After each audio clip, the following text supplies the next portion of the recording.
இந்த அரங்கத்திலே பேசி அமைந்திருக்கின்ற போற்றுவதற்கும் மரியாதைக்கும் உரிய சகோதரி அமுதா அவர்களே, போற்றுவதற்குரிய சகோதரி அப்சரா அவர்களே, கழகத்தினுடைய அனைத்து நிலை நிர்வாகிகளே, தொண்டர்களே, தோழர்களே, அனைவருக்கும் வணக்கம். இந்த கண்டன பொதுக்கூட்டம் எதற்காக நடத்துகிறோம் என்பது அநேகமாக நாம் அனைவரும் அறிந்ததுதான். தேர்தல் நடந்துச்சு, தேர்தலில் கட்டாயம் வெற்றி பெறுவோம் என்று நாம் களம் அமைத்தோம், களத்திலே இறங்கி பணிபுரிந்தோம், வியர்வை சிந்தினோம், சில இடங்களிலே ரத்தம் சிந்தினோம். மிகப்பெரிய அளவிலே கழகம் நிறுத்திய வேட்பாளருக்கு இரட்டை இலை சின்னத்தில் வாக்குகளை கேட்டு கொளுத்துகிற வெயிலில் தெரு தெருவாக நடந்தோம். ஒட்டுமொத்த தமிழ்நாட்டில் வெற்றி வாய்ப்பு கொஞ்சம் தள்ளி போய்விட்டாலும் கூட இத்தனை அலை அடித்த நேரத்திலும் 47 தொகுதிகளை தட்டி தூக்கியது இரட்டை இலை. வரலாற்றில் என்றுமில்லாத அளவிற்கு ஆளுங்கட்சியை விட எதிர்க்கட்சி வரிசையிலே சட்டமன்ற உறுப்பினர்கள் அதிகமாக இருக்கிற ஒரு சட்டமன்றம் இன்றைக்கு அமைந்திருக்கிறது. அங்கே வலிமையாகத்தான் அண்ணா திராவிட முன்னேற்ற கழகம் உள்ளே நுழைந்தது, அதிலே ஒன்றும் பிழை இல்லை. ஆனால் இந்த தொண்டர்கள் இவ்வளவு சிரமப்பட்டு, எனக்கு முன்னால் அக்கா சொல்லி பேசினாங்க பாருங்க, 100 ஆண்டானாலும், நான் மறைந்த பிறகு 100 ஆண்டானாலும் இந்த கழகம் இருக்கும் என்று சொன்ன அந்த தாயினுடைய அந்த வரிகளுக்காக, அந்த சிந்தனைக்காக, அந்த தாயினுடைய நேரடி அரசியல் வாரிசாக நிற்கிற ஆனால் எடப்பாடியார் அவர்களுடைய அந்த உழைப்பிற்காக நாங்கள் களத்திலே நின்று போராடி வென்று கொடுத்த சட்டமன்ற உறுப்பினர் பதவியை கட்சியினுடைய தலைமையினுடைய எந்த ஆலோசனையும் இல்லாமல் சும்மா போய் மரகதம் குமரவேல் அவர்கள் ராஜினாமா பண்ணிட்டு போயிருக்கிறாங்க. ஏன் போனாங்க? எனக்கு முன்னாடி இருக்கிறவங்க சொன்னாங்க. நானும் ஊர்ல எல்லாம் பேசுகிற போது மக்கள் பொதுவாக சொல்லுகிறார்கள், பெட்டி வாங்கி கொண்டு ராஜினாமா பண்ணியிருக்கிறார்கள், மீண்டும் அவர்கள் தாவேகா மூலமாக வேட்பாளராக வருவார்கள் என்று சொல்லி. அநேகமாக நான் நினைக்கிறேன் அன்பு சொந்தங்களே, மரகதம் குமரவேல் அவர்களை பற்றி இனிமேல் நாம் கவலைப்படுவதற்கு ஒன்றுமில்லை. இத்தனை காலம் வெற்றி பெற வைத்த நம்முடைய மாவட்ட கழக செயலாளர் ஆறுமுகம் அவர்களை, நம்முடைய நாடாளுமன்ற உறுப்பினர் தனபால் அவர்களை, நம்முடைய புரட்சி தமிழர் பொதுச் செயலாளரான எடப்பாடியார் அவர்களையே இவ்வளவு மோசமாக பேசிவிட்டு போயிருக்கிற மரகதம் குமரவேல் இன்னும் ஒரு வெற்றியை கூட தராத தமிழக வெற்றி கழகத்தின் மாவட்ட செயலாளர் எல்லாம் என்ன பாடுபடுத்துவாரோ என்று நினைத்து பார்த்தால் அண்ணன் ஆறுமுகம் அவர்கள் எல்லாம் தப்பித்துக் கொண்டார். பாவம், யார் பெற்ற பிள்ளையோ அவன் மாட்டிக்கொண்டான். நான் உண்மையிலேயே சொல்லுகிறேன், திருவாளர் இந்த நாட்டினுடைய முதலமைச்சர் விஜய் அவர்களுக்காக நான் வருத்தப்படுகிறேன், பரிதாபப்படுகிறேன், இரங்கல் சொல்லுகிறேன். இவர்களை உருவாக்கி, இவர்களை வலுவேற்றி, இவர்களை மாமன்ற உறுப்பினர்களாக, சட்டமன்ற உறுப்பினர்களாக, நாடாளுமன்ற உறுப்பினர்களாக கொண்டு வந்து சேர்த்த இந்த கழகத்தை, உயர்ந்து நிற்கிற இரட்டை இலையை பார்த்தால் தன் உடம்பு முழுவதும் சிலிர்த்து நிற்கிற தோழர்களை கொண்டிருக்கிற இந்த இயக்கத்தை, அந்த இயக்கத்துக்கே இவ்வளவு பெரிய துரோகம் செய்துவிட்டு உங்கள் முன்னால் வருகிறார்களே, உங்களுக்கு அதை செய்வதற்கு எவ்வளவு நேரமாகும்? எனவே நீங்கள் சீட்டு கொடுங்கள், ஒன்றும் பிழை இல்லை. அவருக்கு சீட்டு கொடுக்க வேண்டும் என்று நான் தாவேகாவின் தலைமைக்கு இந்த மன்றத்திலே இருந்து கோரிக்கை வைக்கிறேன். அவருக்கு சீட்டு கொடுத்தால் தாவேகாவிற்கு ஒரு 60,000 வாக்கு போட்டிருக்கிறான் இல்லையா, அவனுடைய வாக்கோடு சேர்த்து 1,00,000 வாக்குகளுக்கு மேல் வெற்றி பெற்று இரட்டை இலை இந்த தொகுதியிலே வெல்லும். அவர்களுக்கு தெரியும் என்ன நடக்கும்னு போடுவாங்க. இப்ப இவங்க போனதை பத்தி நாம ஒன்னும் பெருசா, அக்கா கூட எல்லாம் சொன்னாங்க, உண்மைதான், அவங்க எல்லாம் கூடயே பழகினவங்க, அவங்களுக்கு எல்லாம் அந்த கோபம் இருக்கும். இதுல கெட்ட வாய்ப்பு என்னன்னா, அந்த நேரத்துல பிரச்சாரத்துல சுற்றி சுழண்டு கொண்டு இருக்கிற போது என்னையும் கூப்பிட்டாங்க, எப்படியாவது ஒரு 1/2 மணி நேரம் வந்து பிரச்சாரம் பண்ணிட்டு போயிருங்கன்னா. அவர்கள் வாக்குத்தான் பழித்திருக்கிறது. எப்படி இருந்தாலும் 1/2 மணி நேரம் இல்ல, நாள் கணக்கில் தங்கி மீண்டும் மதுராந்தகத்தில் பிரச்சாரம் பண்ணுகிற வாய்ப்பை அவரே உருவாக்கி கொடுத்திருக்கிறார். எனவே அதிமுக காரன் நெஞ்சை நிமிர்த்தி திமிரோடு தெருவிட நீங்கள் நில்லுங்கள். நாம் எந்த பிழையும் செய்யவில்லை. நம்மை நோக்கி அவன் இன்றைக்கு கலைகளை வீசுகிறான் என்றால் என்ன பிழை அதிமுக செய்தது? இரட்டை இலையை சுமந்து நின்ற தோழர்களை நான் உங்களை பார்த்து கேட்கிறேன், நாம் செய்த பிழை என்ன? 4 ஆண்டு முதலமைச்சராக இருந்த போது தமிழ்நாட்டுக்கு இந்தியாவில் எவனும் செய்யாத வகையிலே 16 மருத்துவக் கல்லூரியை கொண்டு வந்தாரு. அது அதிமுக செஞ்ச பிழையா? அல்ல எடப்பாடியார் செய்த பிழையா? ஊர் முழுவதும் இந்த தூர்வாருகிற பணிகளை மேற்கொண்டு இங்க மதுராந்தகத்தில் கூட மதுராந்தகத்தினுடைய ஏரியை தூர்வாரி ஆயிரக்கணக்கான விவசாயிகள் வாழ்க்கையை மேம்படுத்தினாரு. அதற்கு தான் எடப்பாடியாருக்கு தண்டனை கொடுக்க நினைக்கிறானா? அதுதான் நாம செய்த பிள்ளையா? அதுதான் அதிமுக காரன் செஞ்ச பிள்ளையா? 7.5 விழுக்காடு உயிர் ஒதுக்கீடு கொண்டு வந்து ஏழை குடிசை வீட்டுக்குள்ளே இருக்கிற குழந்தையை மருத்துவக் கல்லூரிக்குள்ளே அனுப்பி ஆயிரக்கணக்கான டாக்டரை என் வீட்டுல உன் வீட்டுல உருவாக்குறார். அதுக்கு தான் எடப்பாடியாருக்கு இன்னைக்கு தண்டனை கொடுக்க நினைக்கிறேன். எழுதி வச்சுக்கலாம். செத்து மண்ணோடு மண்ணாக விழுந்தாலும் சரி, இரட்டை இலைகள் இந்த மண்ணில் மீண்டும் எழும் எழும் எழும் எழும் பீனிக்ஸ் பறவையை போல எழுவோம். என்னத்துக்குடா எம்எல்ஏ? எங்களுக்கு எதுக்குடா எம்எல்ஏ? எனக்கு ஒண்ணும் புரியல. எனக்கு முன்னாடி அண்ணன் சொன்னாங்க 10 வருஷம் மாவட்ட செயலாளர் இருக்கிறாரு, சட்டமன்ற உறுப்பினர். ஆக வேண்டாம்டா. நான் சொல்றேன் 26ல ஆட்சி கலைஞ்சா 27ல வர்ற தேர்தலில் அமைச்சர்ரா. நம்ம பேசிட்டு இருக்கிற முதல் முறை வெற்றி பெற்ற அமைச்சர். நான் சொல்லுகிறேன், நம்பிக்கையோடு களத்தில் நில்லுங்க. நம்பிக்கை இழந்துடாதீங்க. நம்முடைய நம்பிக்கை இழப்பதற்காகத்தான் அவன் வேலை செய்கிறான். நான் சொல்லுகிறேன், இதே அக்கா மரகதம் குமரவேல் அவர்கள், இதே மரியாதைக்குரிய எங்க அங்கு பெருந்துறை தொகுதியில் இருந்த அண்ணன் ஜெயக்குமார், இதே போல இப்படி விட்டு ஒன்னொருத்தராக போனாங்க இல்லைங்களா? இவங்க எல்லாரும் ஒரே நாள்ல கட்சி விட்டு விலகி எந்த கட்சிக்கு போயிருந்தாலும் இது பெரிய பிரச்சனையும் இருக்காது. இவன் என்ன பண்றான்னா, சனிக்கிழமை போறான். அப்ப என்னன்னா, தினந்தோறும் நியூஸ் வாசிக்க நம்மளுக்கே பயம் வந்துருது. என்னங்க நிறைய போறோம். நான் ஏற்கனவே சொல்லி இருக்கிறேன், திமுகவினுடைய ஆட்சி நடந்த போது அங்கே இருந்த 9 அமைச்சர்களை பிச்சை போட்ட இயக்கம் அனைத்து இந்திய அண்ணா திராவிட முன்னேற்றக் கழகம். நம்மால கூட்டிட்டு போய் அமைச்சராக்கி வச்சிருக்கான், ஆட்சி நடத்திட்டு இருந்தான். நம்ம கிட்ட இருந்த உப்புமா மாதிரி அப்ப இந்த முதலமைச்சரா பயன்படுத்திட்டு இருந்தீங்க பாருங்க. முதலமைச்சரை கூட்டிட்டு போயிட்டான். போனாரா இல்லீங்களா? அவர் போனாரு, அமைச்சர் போன, சட்டமன்ற உறுப்பினர் கூட்டிட்டு போனாங்க.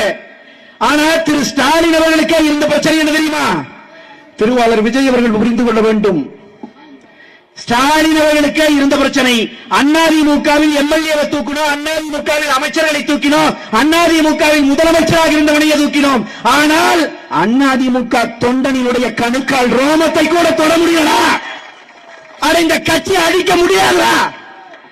என்னடா சோர்வு என்று கிடக்குது நமக்கு? என்னங்கய்யா நமக்கு சோர்வு வேண்டி கிடக்குது? அதிமுக காரன் தோல்ல துண்டை போட்டு கரவேட்டி கட்டிட்டு களத்துல இறங்கினா வான வேடிக்கை தாண்டாங்கிற வரலாற்றை மீண்டும் ஒரு முறை நாம் படைச்சாகணும். நம்பிக்கையோட களத்துல நாம எவன் வீட்டுல யாரு காலையும் இருக்கலடா. நாம எந்த குடும்பத்தையும் அழிக்கல. புரட்சி தலைவரோ, புரட்சி தலைவி அம்மா அவர்களோ, புரட்சி தமிழர் எடப்பாடி அவர்களோ லட்சக்கணக்கான மக்களை வாழ வைத்தார்களே ஒழிய அவர்களால் எவனும் கெட்டு போகல. நீ ஏன் பயப்படுற? பாவ மூட்டையை சேர்த்துக் கொள்வதற்கு ஆவலோடு ஓடி போகிறவர்களை பற்றி நீ ஏன் கவலைப்படுகிறாய்? நீ காலை இன்னைக்கு இரவு போய் படுத்து தூங்குகிற போது அம்மா தாய்மார்கள் தனி பேர் இருக்கிறீங்க. நம்ம வீடுகளில் இருக்கிற மின்விசிறி இயக்கறக்கு சுவிட்ச போட்டு படுத்துட்டு மேல மின்விசிறி சுத்த தொடங்கும் பார். நல்ல அதிமுக காரன், நல்ல மக்கள், உண்மையான மக்கள் அந்த விசிறி சுத்த தொடங்குகிற போது புரட்சி தலைவியினுடைய முகமதுரை உங்களுக்கு தெரிய வேண்டும். இந்தியால எவையா செஞ்சா சாதனை? இன்னைக்கு நம்ம மின்வெட்டை கண்டிச்சு கண்டன பொதுக்கூட்டம் போடுறோம். 5 மணி நேரம் 4 மணி நேரம் கரண்ட் இல்லைன்னு தெருவில் நிக்குது மக்கள். நிக்கிறாங்களா இல்லையா? 1 மாத கால ஆட்சி. நான் உங்களுக்கு சொல்றேன், இதே நிலைமை இதுக்கு முன்னாடி இருந்துச்சு. ஞாபகம் இருக்கா? மக்களிடம் நாம தான் ஞாபகப்படுத்தணும். 2006 இருந்து 2011 வரைக்கும் கருணாநிதியின் ஆட்சி. அந்த ஆட்சி காலத்துல யூபிஎஸ் ஒரு மிஷின் இருக்குன்னு நமக்கு எல்லாம் தெரியும். அது வரைக்கும் யாரு பார்த்தாதே. 2 மணி நேரம் தான் கரண்ட் வரும், 3 மணி நேரம் தான் கரண்ட் வரும். அன்னைக்கு மின்துறை அமைச்சர் அந்த ஆற்காடு வீராசாமி சொன்னார், இந்த ஆட்சி போச்சுன்னா அதுக்கு என் டிபார்ட்மெண்ட் தான் காரணமா இருக்கும், கரண்டே கொடுக்க முடியலன்னா. 2011 புரட்சி தலைவி அம்மா அவர்கள் பிரச்சாரம் செய்துட்டு வர்றாங்க தமிழ்நாடு முழுக்க. இரட்டை இலை தோரணங்களோடு அந்த தங்க தலைவி இந்த மக்கள் மன்றத்திலே பேசுகிற போது சொல்லுகிறார், ஆட்சிக்கு வந்தால் அடுத்த 6 மாத காலத்திற்குள் தமிழ்நாட்டை மின்வெட்டில்லாத மாநிலமாக மாற்றி காட்டுவேன். சொன்னவர் புரட்சி தலைவி அம்மா. வென்றார், வந்தார், முதல்வர் ஆனார். அடுத்த 6 மாத காலத்தில் தமிழ்நாடு மின்வெட்டில்லாத மாநிலமாக மாறியது. இதுதான் சத்தியம். இதுதான் அதிமுக காரன் நிர்வாக திறமை. உண்மையா இல்லீங்களா? 6 மாசத்துல மின்சார துண்டிப்பு இல்லாத மாநிலமா மாத்துறது மட்டும் இல்ல, அடுத்த 2 ஆண்டுகளுக்குள்ளாக மின் மிகை மாநிலம் தமிழ்நாடு. நமக்கு மின்சாரம் போல பக்கத்து மாநிலத்துக்கு நாம கொடுத்தோம். அதுக்கப்புறம் 2 வருஷத்துல புரட்சி தலைவி அம்மா அவர்கள் செய்து காட்டியதுதான் இந்தியாவினுடைய வரலாற்றில் இமயம் தொடங்கி குமரி வரை இருந்த எந்த முதலமைச்சரும் சாதிக்கவில்லை. புரட்சி தலைவி அம்மா அவர்கள் தான் ஒரு நாளைக்கு 2 மணி நேரம் தான் கரண்ட் வர்ற இந்த நாட்டில் ஆட்சியை பிடிச்சு அடுத்த 4 வருஷத்துல தமிழ்நாட்டிலே இருக்கிற அத்தனை வீட்டுக்குள்ளும் 100 யூனிட் இலவச மின்சாரம் என்று அறிவித்தார். இதான நாங்க செஞ்ச பிழ, இதான் அதிமுக காரன் செஞ்ச பிழ. இதற்காகத்தான் நாம கட்சி மாறுவோம். இப்ப எதையும் யோசிக்காத. காலம் சில சமயங்களிலே இப்படியான தூர்வார்களை செய்யும். வரலாறு சில சமயங்களிலே இப்படி. நீங்க அம்மா அவர்கள் முதலமைச்சராகி அவங்க 96ல அவங்களே வெற்றி வாய்ப்பை இழந்து கட்சி தோற்று போன அன்னைக்கு வெளியே ஓடி போன பல பேர், அவர்கள் வெளியே ஓடி போனார்கள் என்று அவர்களை திட்டுவதிலே பயனில்லை. அவர்கள் புதியவர்களுக்கு வாய்ப்பை ஏற்படுத்தி கொடுத்தார்கள். அவர்கள் தான் கடந்த 30 ஆண்டுகால அரசியலை தீர்மானித்தார்கள் தமிழ்நாட்டில். அதிமுக அப்படியான ஒரு பீரியட் இது. எனக்கு முன்னாடி அக்கா சொன்னாங்க, இப்ப என்ன அதிமுக கெட்டு போச்சு? நீ அதிமுகவினுடைய கூட்டணி அப்படியே வலுவா இருக்குது. நாம் வென்றெடுத்த தொகுதிகள் அப்படியே இருக்கிறது. நீங்க எழுதி வச்சுக்கோங்க, இடைத்தேர்தலில் நாம் தான் மீண்டும் வெல்ல போகிறோம், இரட்டையில தான் மீண்டும் வெல்ல போகிறது, மாற்றம் இல்லை. அந்த பக்கம் திமுகவை பார்த்தா அவன் நம்மளே சொல்லிட்டு இருந்தான், கட்சி போய்விடும், உங்கள் கட்சியில இருக்கிற அமைச்சர்கள் எல்லாம் தூக்கிவிட்டோம், உங்கள் எம்எல்ஏக்களை எல்லாம் தூக்கிவிட்டு சொல்லிட்டே இருந்தானா? தமிழ்நாட்டிலேயே 99,000 ஓட்டு, 1 லட்சம் ஓட்டு வித்தியாசத்தில் வென்று வந்த ஒரே தலைவன் எங்கள் தங்கள் தலைவன் எங்கள் எடப்பாடியார். ஆனா திமுக என்னாச்சு? ஸ்டாலினுக்கே போச்சு. ஸ்டாலின் தோற்று போனது கூட பிழை இல்லை. கதவை திறந்து விட்டால் இந்த நீங்க கோழி கடைகளில் எல்லாம் பார்க்கலாம், கோழி இறைச்சி கடைகளிலே கோழி இருக்கும், அந்த கதவை திறந்து விட்டால் மலர் என்று பறந்து ஓடும். ஏனென்றால் அடைத்து வைத்திருப்பான் பாவிகள். அப்படித்தானே அது காட்டு, அது நினைச்சிட்டு இருக்கும் நம்மளெல்லாம் இப்ப ஓடும். அது மாதிரி அறிவாலய கதவை லேசா திறந்தார், முதல்ல வீசிக்க ஓடியாந்தான். விடுதலை சிறுத்தை ஓடுதேன்னு திரும்பி பார்க்கறதுக்குள்ள 2 கம்யூனிஸ்டும் காணும். இந்த பக்கம் திரும்புகிறார், ஐஎம்எல் போன இடம் தெரியவில்லை, இவனாவது இங்கே இருந்து போனான், காங்கிரஸ்காரன் எப்பொழுது போனான் என்றே தெரியவில்லை, அவன் போய்விட்டான். இப்பொழுது திரும்பி பார்க்கிறார்கள், அனாதைகளாக நிற்கிறது திமுக. இவன் நம்மை பாம மதிமுக வேற, அது அங்கே இருந்தது. இப்ப கடைசியாக வைகோ அவர்கள் அவர் மகன் துரை அவர்கள் சொல்லிவிட்டார், அந்த எம்எல்ஏக்கு எங்களுக்கு சம்பந்தமே இல்லைங்க, நாங்கள் விஜயோடு தான் இருக்கிறோம். இப்ப நான் கேட்கிறேன், இந்த சுழல் அடித்த போதும் கூட அண்ணா திராவிட முன்னேற்ற கழகத்தின் தொண்டன் இத்தனை பேர் எதற்காக நீங்க அமர்ந்திருக்கிறாய்? எதற்காக நாம் அமர்ந்திருக்கிறோம்? எதற்காக நாம் இந்த களத்திலே நிற்கிறோம்? நான் சொல்லுகிறேன், இது உணர்வாலும் உணர்ச்சிகளாலும் அறிவாலும் தியாகத்தாலும் கட்டப்பட்ட இயக்கம். அதனால் நிற்கிறோம். இப்ப எதுக்கு நிறைய பேர் போயிருக்காங்கிறீங்க? உள்ளாட்சி தேர்தல் தான். வெளிப்படையா பேசுவோம். எதுக்கு இவ்வளவு அவசர அவசரம் ஓடுறான்? அக்கா சொன்ன மாதிரி கேட்ட பூரா திறந்து அடிச்சு எரிஞ்சிட்டு அவன் பூரா பனையூர்ல வாரத்துக்கு ஒரு கேட்டு மாத்த வேண்டி இருக்கு. இப்ப ஓட்டச்சு எரிஞ்சிட்டு உள்ள ஓடுது. ஏன்? உள்ளாட்சி தேர்தல். நான் கேட்கிறேன், உள்ளாட்சி தேர்தலில் நின்று வெற்றி பெற்று நடமாடியவர்கள் எல்லாரும் இங்கதான் நிக்கிறீங்க. மக்கள்கிட்ட களத்தில் இறங்குங்க, போறவங்க போயிட்டோம். அதிமுக எத்தனை வேலை செஞ்சோங்கிறது நீங்க சொல்லுங்க. எத்தனை பேருக்கு ரேஷன் கார்டு, எத்தனை பேருக்கு இழப்பு, எத்தனை இடத்துல டிச்சு கட்டணும், எத்தனை இடத்துல ஸ்ட்ரீட் லைட் போட்டு கொடுத்தோம், எத்தனை சாலைகளை உருவாக்கினோம், எத்தனை குழந்தைகளின் படிப்புக்கு நாம் காரணமாக இருந்தோம், எத்தனை இடங்களிலே அம்மா உணவகங்களை கொண்டு வந்தோம், எத்தனை இடங்களிலே அம்மா மினி கிளினிக்கை கொண்டு வந்தோம், அத்தனையும் நாங்கள் செய்தது, அதிமுக செஞ்சது. எந்திரிச்சு போய் தெருவில் பேசுவோம் நாம. அதுக்கு மேல மக்கள் அங்க ஓட்டு போடுறாங்கன்னா போடட்டும், காத்திருந்து பார்ப்போம். ஒரு தேர்தல் தோல்வி உன்னை சிதைத்து விடும் என்று சொன்னால் அப்புறம் நீ என்ன அரசியல்வாதி? தோல்வியே அடையாள கட்சினா ஒரு கட்சி உலகத்தில் எங்க இருக்கு? நான் கேட்கிறேன், நல்ல ஒரு தலைவனை நாம் நிறுத்த வைத்திருக்கிறோம். நம்ம தலைவர் நம்முடைய பொதுச் செயலாளர் நிற்கிறார். இன்னைக்கு அவர் மேல குற்றச்சாட்டு வச்சுட்டு போறாங்க. அது ஒரு கேட்கறதுக்கு அசங்கியமா. அவர் என்னங்கிறாங்க, திமுக கூட கூட்டணிக்கு போனாரு. இதை யார் சொல்றா? அதிமுக இருந்து யாராவது சொன்னாங்களா? அதிமுக கூட்டணி கட்சி யாராவது சொன்னாங்களா? எடப்பாடி என்ன கூப்பிட்டாரு, திமுக கூட போலாமான்னு கேட்டாரு, யாராவது சொன்னாங்களா? இல்ல. சொல்றவன் எல்லாம் யார் சொல்றான்? திமுக கூட்டணி எங்ககிட்ட பேசினாங்க. திமுக காரன் ஆட்சிக்கு வரணும்னா அவன் என்ன வேணாம் செய்வான்டா. அவன் முயற்சி பண்ணி பார்த்திருப்பான் அந்த கூட்டணி கட்சி கிட்ட. முதல்ல அவனை சரி பண்ணலாம், அப்புறம் நம்ம கிட்ட வரலாம்னு நினைச்சிருப்பான். இப்போ ஒரு சில அண்ணன்களே பேசுகிற போது என்ன சொல்றாங்க, மரகதம் குமரவேல் கூட பேசி இருக்கிறார்கள்.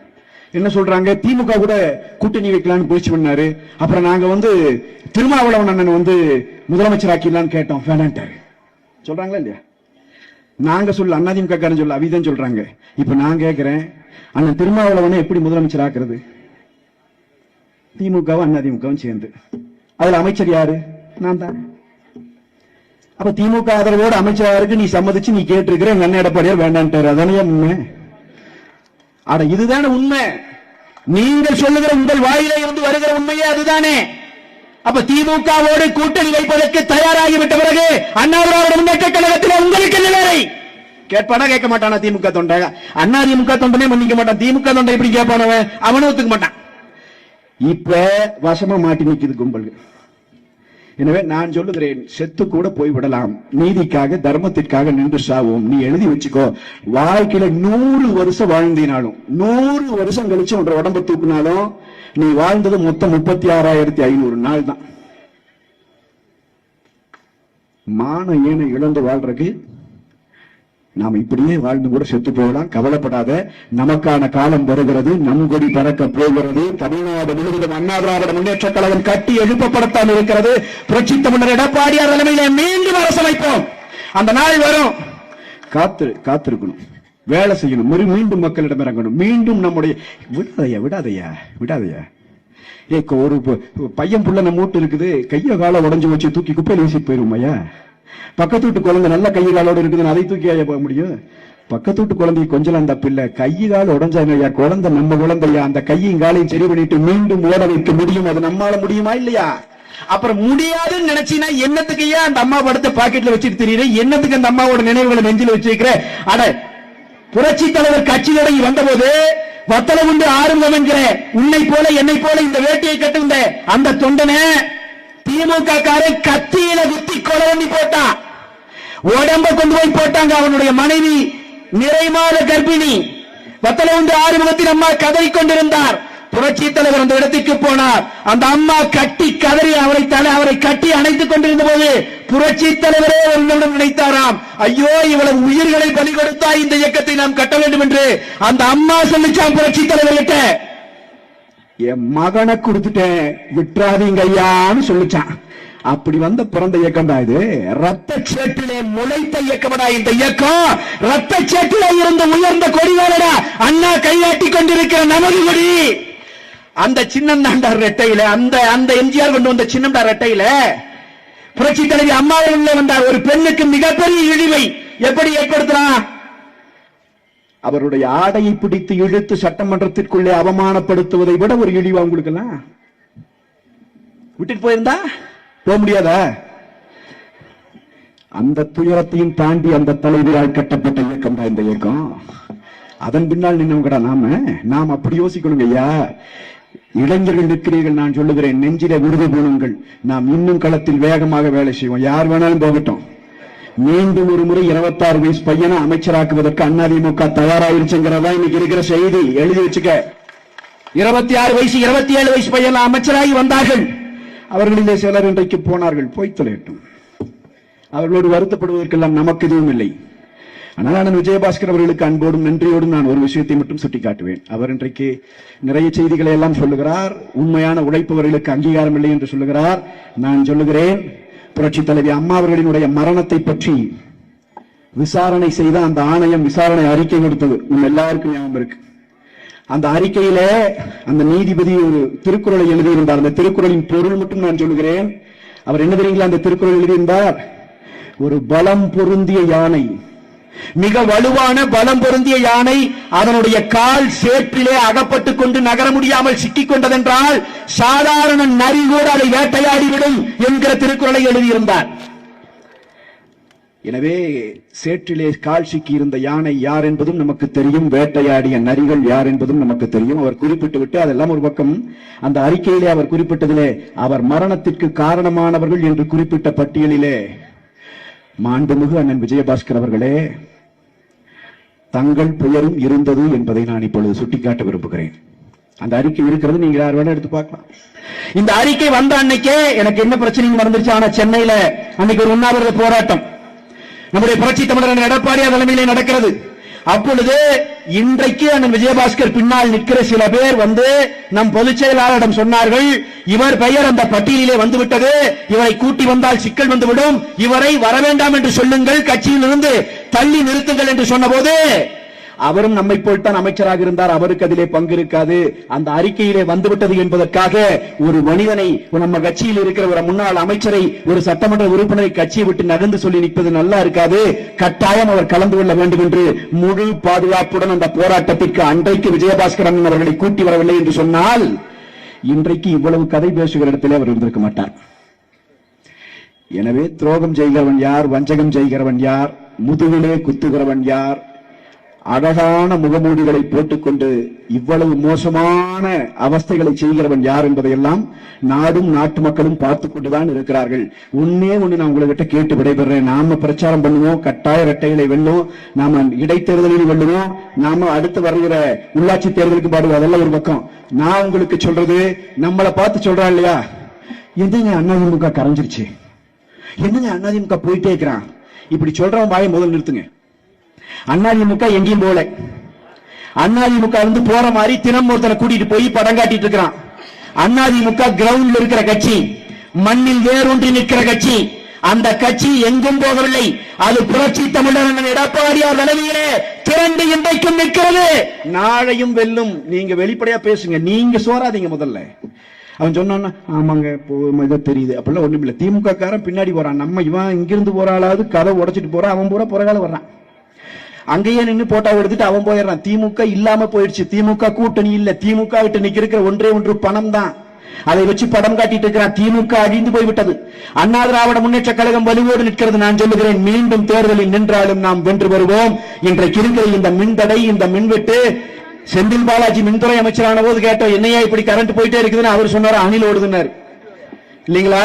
அப்படித்தானே சொன்னார், அணில் ஓடுது. இன்னைக்கு அமைச்சர் கேட்கிறாங்க, எல்லாம் ஃபியூஸ் கேரியர் திருடிட்டு போயிடுறாங்கிறார். ஒன்னும் பெரிய வித்தியாசமான பதில்கள் இல்லை. ஃபியூஸ் கேரியர் பூரா திருடிட்டு போயிடுறாங்க, கரண்ட் போயிடுதான். நாங்கள் சொல்லுகிறோம், இப்பொழுதும் ஒன்றை நான் சொல்லி இந்த என்னுடைய பேச்சை நிறைவு செய்வேன். மரியாதைக்குரிய சகோதரர் விஜய் அவர்கள் முதலமைச்சராக இருக்கிறீர்கள், வாழ்த்துக்கள். நீங்கள் உங்கள் மக்களை தேர்ந்தெடுத்தது போக நீங்க அங்கே இங்கேயும் பிடிச்சிட்டு வந்து குதிரை பேதம் பண்ணி அதை இதை பண்ணி கூட்டிட்டு போய் முதலமைச்சர் ஆயிட்டீங்க, வாழ்த்துக்கள். ஆனால் நீங்கள் கட்சி நடத்தி கொண்டிருந்த போது, இந்த தேர்தலுக்கு முன்னால் நீங்கள் ஒரு மேடையிலே கேட்டீர்கள், அன்றைய தமிழ்நாட்டின் முதலமைச்சர் ஸ்டாலினை பார்த்து கேட்டீர்கள், ஸ்டாலின் அவர்களே, ஸ்டாலின் அங்கிள் அவர் சொன்ன வார்த்தை, ஸ்டாலின் அவர்களே உங்களுக்கு மனசாட்சி இருக்கிறதா, கொஞ்சமாவது மனசாட்சி இருக்கிறதா, என் மீது பழி போடுகிறீர் கேட்டாரா? இன்றைக்கு திருவாளர் தமிழ்நாட்டினுடைய முதலமைச்சரை பார்த்து நான் கேட்கிறேன், விஜய் அவர்களே உங்களுக்கு கொஞ்சமாவது மனசாட்சி இருக்கிறதா? கரூர் அந்த துயர சம்பவம் நடந்தபோது ஒட்டுமொத்த தமிழ்நாட்டின் அத்தனை அரசியல் கட்சிகளும், இன்றைக்கு எவரெல்லாம் உங்களோட அமைச்சர் பதவியை பரிமாறிக்கொண்டு அமர்ந்து கொண்டிருக்கிறார்களோ அந்த அமைச்சர்கள் உட்பட அத்தனை கட்சிக்காரனும் விஜய் தான் குற்றவாளி, தாவேகா தான் குற்றவாளி, விஜயை கைது செய்ய வேண்டும் என்று பேசியது. அத்தனை கட்சி தலைவரும் விஜயின் கட்சியை தடை செய்ய வேண்டும் என்று பேசினார்கள். அத்தனை ஊடகங்களும் விஜயனுடைய கட்சிக்கு முடிவுரை எழுத வேண்டும், விஜய் கொலைகாரன் என்று பேசினார்கள். அந்த நாளில் இந்த தமிழ்நாட்டில் இருந்து ஒரே ஒரு குரல் தான், நீங்கள் உடனடியாக அப்படி ஒரு முடிவை எடுக்க கூடாது, நியாயமான விசாரணை வேண்டும், அந்த கொலையில் திமுகவின் பங்கு என்ன என்பது வெளிப்பட வேண்டும், எனவே சிபிஐ விசாரணை வேண்டும் என்று கேட்ட ஒரே தலைவன் எங்கள் தலைவன், எங்கள் பொதுச் செயலாளர் எடப்பாடியார். அன்றைக்கு பார்த்து சொன்ன ஊடகங்கள் நாங்க தான் மாரடிச்சோம், நாங்க தான் பேசணும், சிபிஐ விசாரணை வேணும், அந்த கட்சி இப்பதான் முளைச்சு வர கட்சி, அதை அழிச்சிடாத, ஜனநாயகப்படி அதை போராட விடு என்று நாங்கள் தாண்டா சொன்னோம்.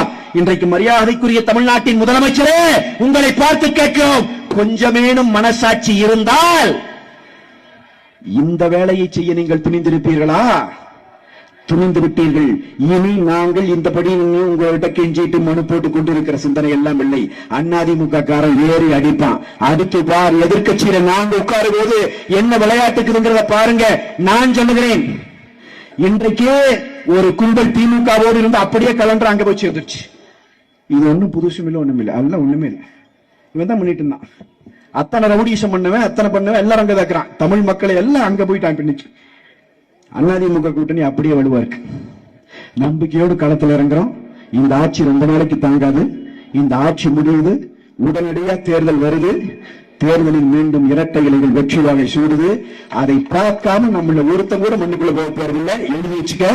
நாம் அதற்காக களத்துல நிற்போம், என்ன நடந்தாலும் ஒரு கை பார்ப்போம். எனவே தொடர் மின்வெட்டையும் தொடர் பாலியல் வன்கொடுமைகளையும் இன்றைக்கு தடுக்க முடியாமல் தடுமாறிக் கொண்டிருக்கிற தாவேகா அரசை இந்த பொதுக்கூட்டத்தின் வாயிலாக கண்டித்து, இந்த கண்டனம் கோட்டையிலே எதிரொலிக்க வேண்டும். இந்த கண்டனத்திற்குரிய நிகழ்வுகள் தொடர்ந்து நடைபெற்றால் இந்த ஆட்சி மண்ணாகி போவதை எவனும் தடுக்க முடியாது என்பதை சொல்லி இந்த பொதுக்கூட்டத்தின் வாயிலாக அரசுக்கு கண்டனத்தை தெரிவித்து நிறைவு செய்கிறேன். நன்றி, வணக்கம்.